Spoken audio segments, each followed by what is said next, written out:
What's going on, everyone? I'm just a typical, average American here today to react and learn about current news in Norway. Because as an American, I never get to hear Norwegian news here in the United States. None of our news or media show anything about Norway, so I like to go out of my way to learn on the internet about current news and events happening in Norway right now that I would otherwise never know about. So, let's take a look at some current news in Norway, starting with pressure rises to phase out Norway's oil?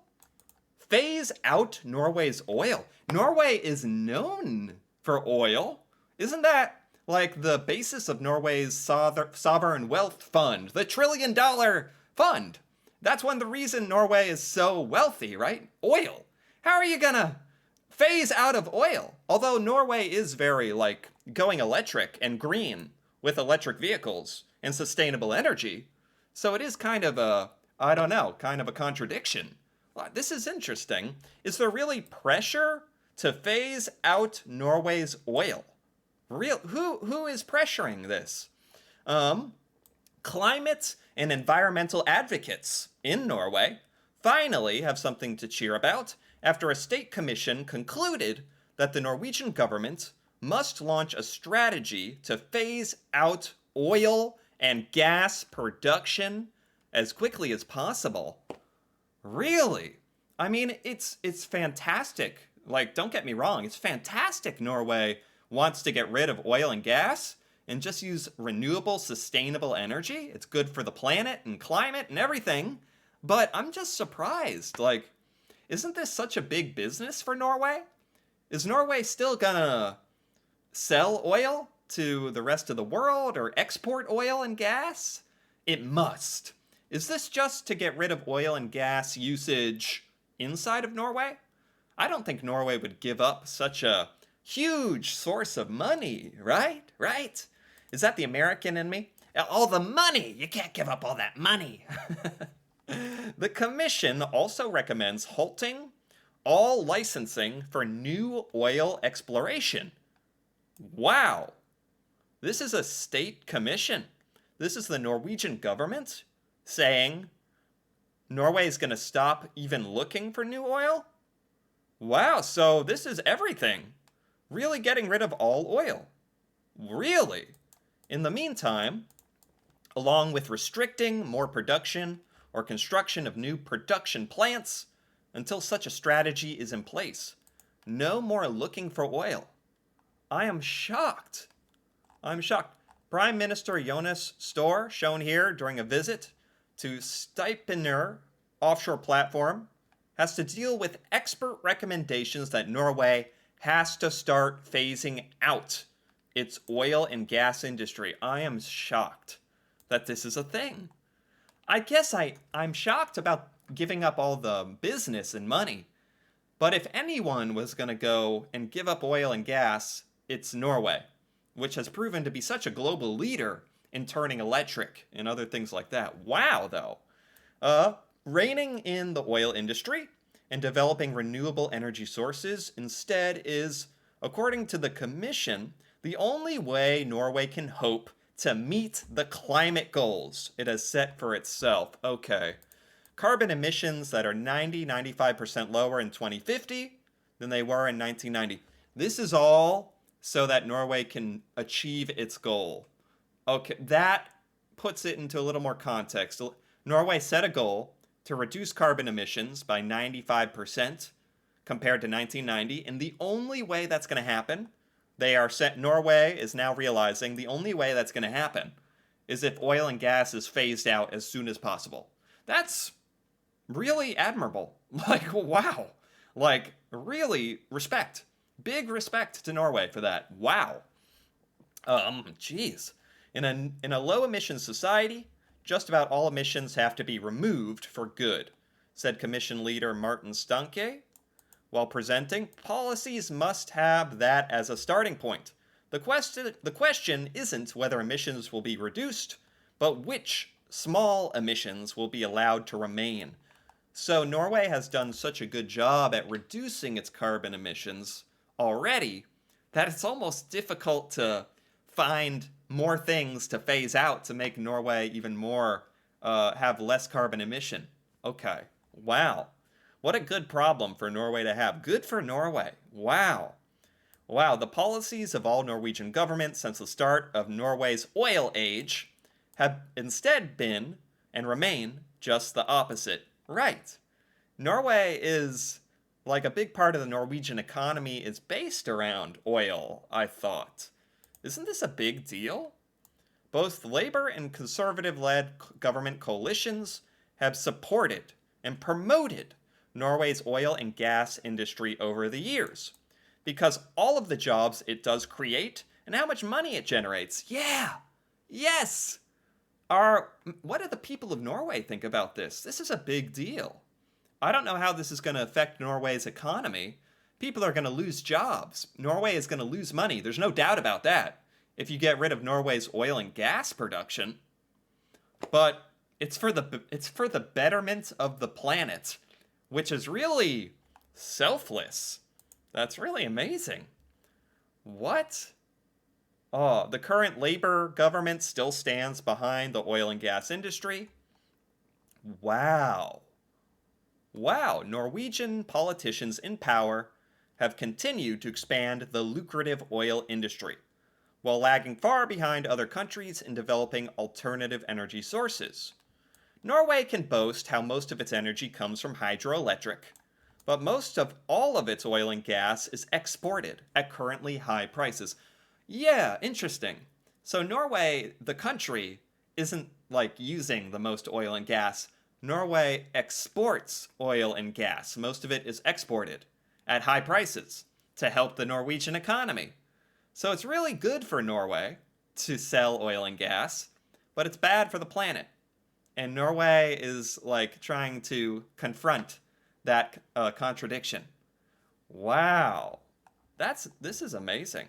You would never see this in the United States. Like, if something is making the United States a ton of money, even if it's bad for the planet, like the US is going to, I think we would selfishly insist on keeping that cash cow going. This is a very selfless. Wow. The Commission recommended tougher regulations to force Norway's agricultural industry to cut emissions. That's also politically sensitive, because the farmer-friendly Center Party shares government power with the Labour, and it does not want to do anything that would threaten its powerful farming constituency. Wow, there's a lot of things you have to worry about. Who you're gonna hurt, who you're gonna offend. This is very political, unfortunately. The tapering off of oil and gas in Norway seems very political, and I am not surprised. I'm not surprised at all. I am shocked that this is a thing. Pressure to phase out of oil. I would never have thought I would hear that from Norway. For climate, though, for the good of the earth. That's amazing. That's really, like, big respect. Wow. Norwegian cheese, best in the world. Oh. A Norwegian cheese produced at a small dairy farm in Trøndelag won top honors over more than 4,500 others. A Norwegian cheese won the best cheese in the world, beating 4,500 other cheeses at the World Cheese Awards. I didn't even know there was a World Cheese Awards. I love it. It's the third time a Norwegian cheese has been crowned as world champion in just the past 7 years. Wow, Norwegian cheese dominates. I didn't know. I've learned a bit about Norwegian cheese and brunost, brown cheese, I know about. So I'm not shocked that Norway is world champion, World Cheese Awards. That's funny. Wow. That's honestly a really cool achievement. Norway's cheese industry, long dominated by a state-regulated dairy cooperative, has blossomed in recent years through a small private initiative.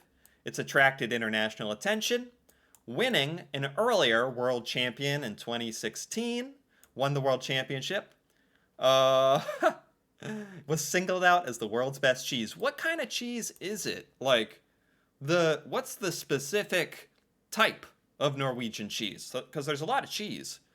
Now a handmade semi-solid blue cheese called Nidelvenblad has won based on judging by 264 cheese experts from 38 countries in this year's event in Trondheim. Oh, it's in Norway. Cool. This means so much to us, says the general manager of cheesemaker Gangstad Gardsateri. We're a small dairy farm based in just 2 hours from here. Oh, a small dairy farm makes the Nedelvenblad cheese that won this whole world championship. That's awesome. A small dairy farm won. That's awesome. Oh, that they actually live nearby. Oh, there it is. There's the champion, the World Cheese Award trophy. There's the cheese right there. Oh, I wonder what it tastes like.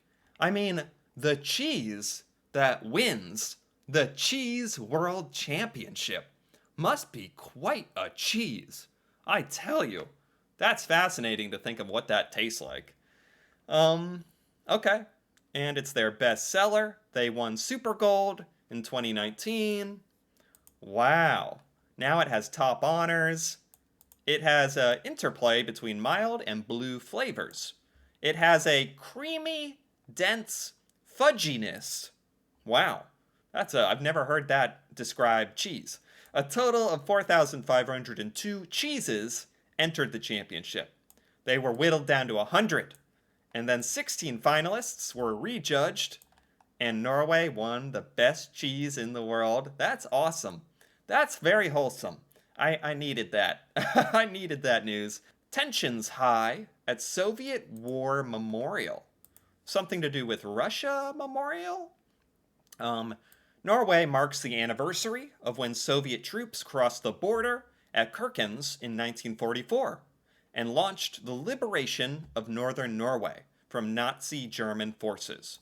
Oh, this year's memorial was marred by Russian officials who once again tried to exploit a Soviet war monument. Russian officials tried to exploit the monument?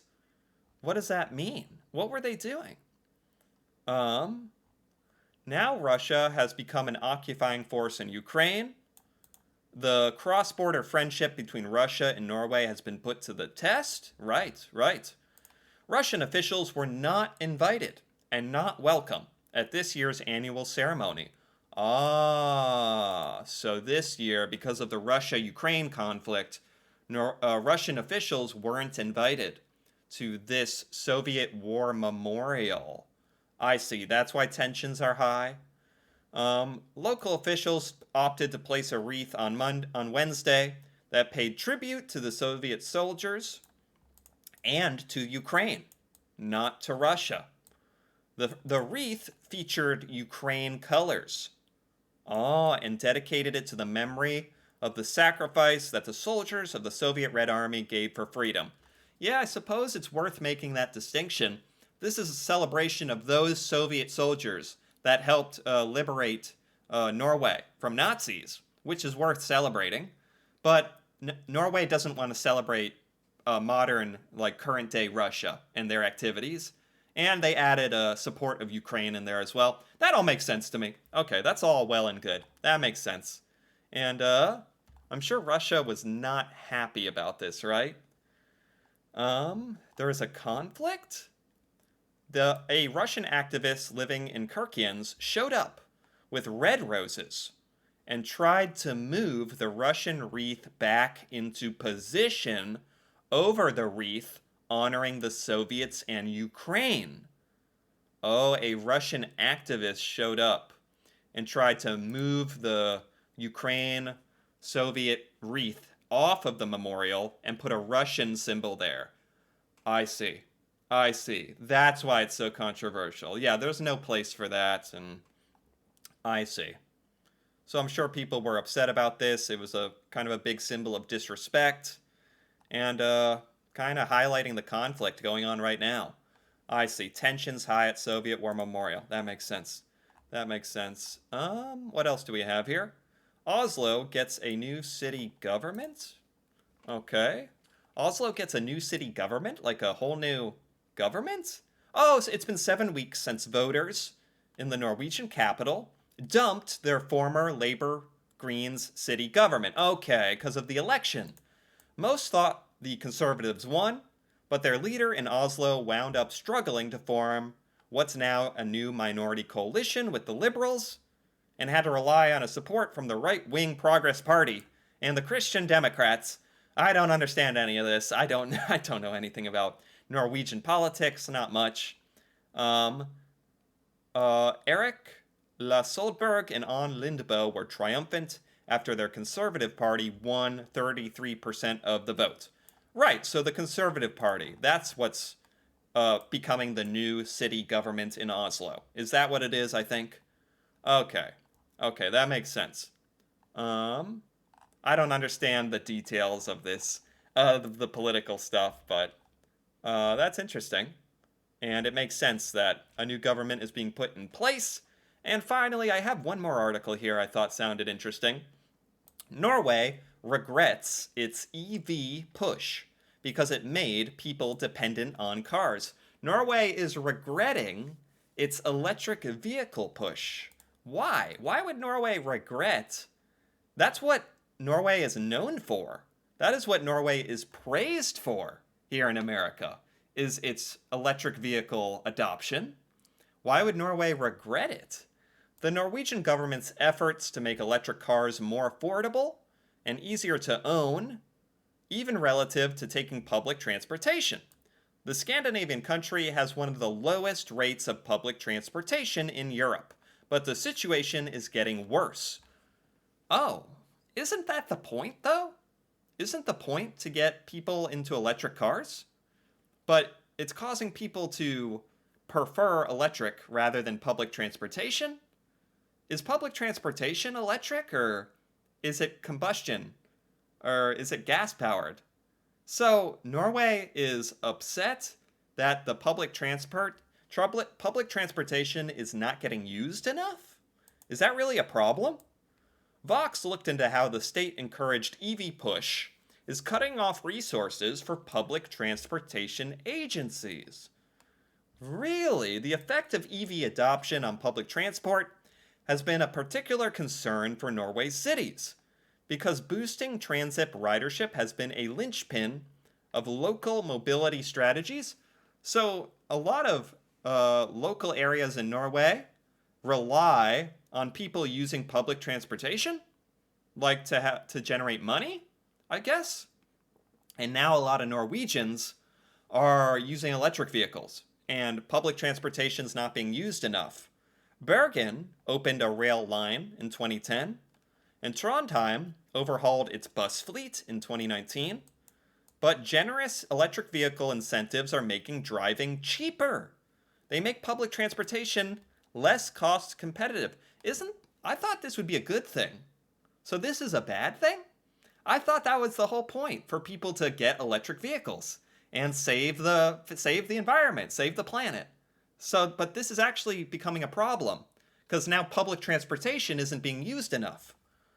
EV promotions have shrunk funding to invest in transit, and Norwegian public transportation budgets are partially funded through the road tolls that the national government exempted EV payers, EV owners, from paying. Oh, EV owners in Norway don't have to pay road tolls?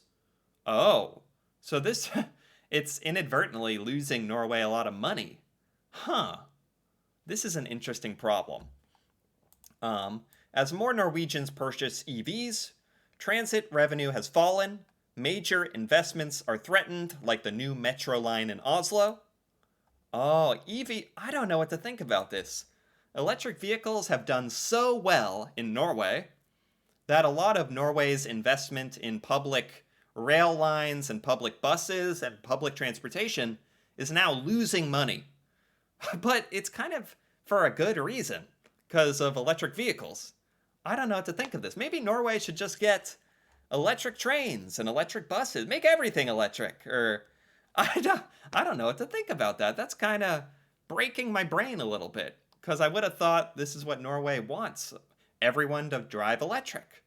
What interesting problems pop up that I would never have thought about or expected, but that's honestly been all of this news today. I didn't know about any of this stuff, to be honest. This was fascinating. Fascinating look into Norway and the news, current events. Norway trying to phase out oil, Norwegian cheese, best in the world. The tension's high at the Soviet War Memorial and the protester. And Norway regretting electric vehicle push. These are really random and really, really interesting news stories that I would never, ever have known any of this here in the United States, just relying on our news and media. So I'm really happy that I do get to enjoy going out of my way and learning about this stuff in Norway. So I learned a lot today, and I enjoyed this quite a bit. So anyway, if you enjoyed this as well, feel free to give this video a like or leave a comment, perhaps with your opinion on any of these news stories or anything I misunderstood or didn't get right or other facts on all these. This is all real interesting, opinionated stuff, you know? And if you're interested in more videos like this, me reacting to Norway and Norwegian culture, feel free to subscribe for more. And until then, thanks for watching, and see you next time.